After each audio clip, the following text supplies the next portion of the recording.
Jay McTighe. I'm an education author and consultant, and my main work is around Understanding by Design, which is a framework for curriculum planning, for assessment design, and ultimately for teaching, with the goal of teaching for understanding and transfer.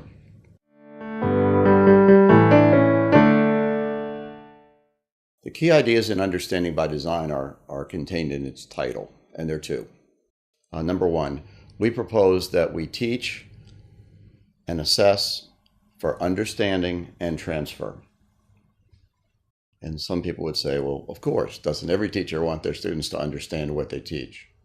Well, perhaps, but the devil's in the details. To say we're committed to teaching for understanding raises an immediate question.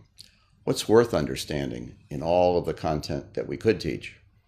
And this is a challenge for teachers because every subject area has so much content.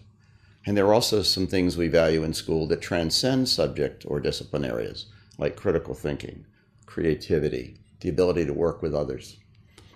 So the challenge of so much that we could teach is addressed in part by saying, but what's most worth understanding? And we propose in a straightforward way that what we want students to understand are the larger transferable concepts and processes within and across subjects. If we're clear about those big ideas that we want students to understand, it gives us a way of prioritizing our teaching and focusing our curriculum. It also implies that we're going to assess for understanding, meaning just because a student knows things doesn't mean they understand it. So it suggests that our assessments include not just tests of facts or basic skills, but assessments that have students to show their understanding through transfer.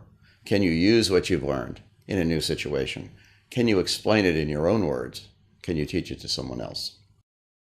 So the first part of UBD is teaching and assessing for understanding, ultimately with the goal of having kids transfer their learning. And our curriculum planning is done accordingly. The second big idea in Understanding by Design is by design.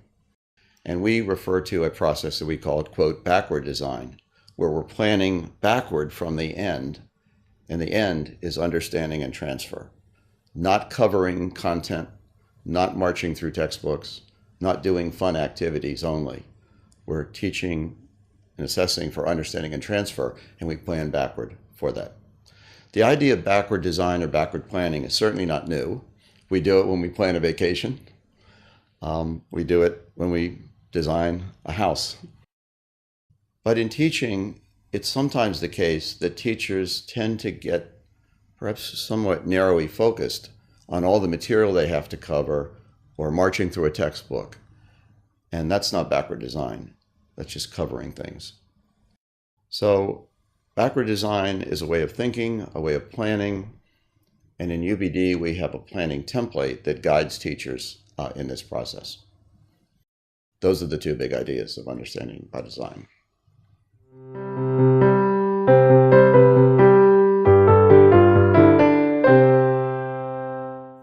People who have been introduced to Understanding by Design and want to extend it further, there are a few pieces of advice I'd offer. I'm going to start with teachers.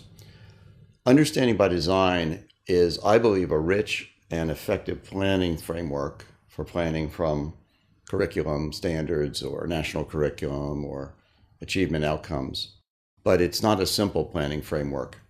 And when people get into it, they realized it's not easy necessarily. So my advice accordingly is for teachers to think big, start small, and go for an early win. And by that I mean, think big. If you like the Understanding by Design framework, think about maybe 2-3 years from now that you want most of your teaching planned in this way. But start small. This is hard to do. It's hard to do well. And so don't kill yourself. Start with maybe 1 or 2 units a year. If possible, work with a colleague or a team. Try your unit out, revise it based on how it works and what didn't work. And you will find that in so doing, you'll better understand the process. The next unit you develop will be easier. And over time, it will become a way of thinking. The go for the early win part of my advice is to suggest that as a teacher, don't pick your toughest unit or a brand new one you've never taught or one you really don't like. Pick your favorite, pick a unit that has really worked for you in the past. Use Understanding by Design to embellish and enhance it. That's an early win, and it's easier to build from that than trying to do too much too soon and just overwhelming yourself. Now, for school leaders, the same maxim applies. Think big. If you think the Understanding by Design framework is important and useful, think about how 2, 3, 4 years from now you'd like to see it as the lingua franca in your school, the framework that everyone knows and works with. But that's a long-term goal. Start small. So invite a small group of teachers to try their hand at planning a UBD unit. Let them do it in a team if at all possible. Maybe you even get a substitute or release day for them to work on it and let them try it out. Having a small number of teachers try out UBD and get comfortable with it and see its value will then help you sell it to larger groups. So think big with a long-term goal for your school. Start small, start with volunteers or a small group, and go for an early win. Invite the people who you think will like this, who resonate with this kind of teaching and planning, and who are open and interested in trying new things. One of the best ways of killing UBD at the school level is for a school leader to mandate it for everyone without proper training, support, or rationale of why we're doing this. Think big, start small, involve a volunteer group of teachers, and build from there.